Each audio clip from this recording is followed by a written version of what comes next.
सांगड़ में सिंझोरो पुलिस ॻोठ पीर ॾिनो हिंगोरो ते मुबैना तौर चढ़ाई दौरान चादर चौदेवारी जो तक़दुस पामाल कंदे औरतुनि ऐं मासूम ॿारनि ते बदतरीन तशद्दुद करे केतिरनि ई औरतुनि खे ज़ख़्मी करे छॾियो।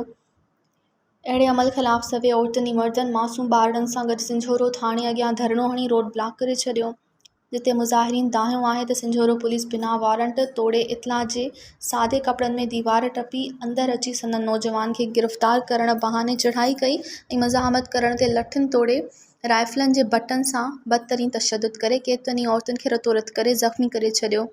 हिननि पारां इहो बि इल्ज़ाम हयो वियो त रुकन बुरड़ा पिकेट इंचार्ज अब्बास अबड़ो गुज़िरियल राति सिंझोरो थाणे जे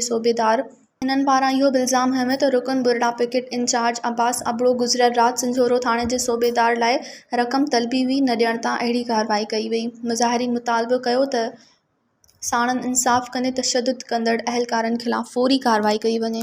मज़ीद ख़बरनि ऐं तफ़सीलात लाइ विज़िट कयो असांजी वेबसाइट www.awamiNewsHD.com ऐं ॾिसंदा रहो अवामी न्यूज़ HD।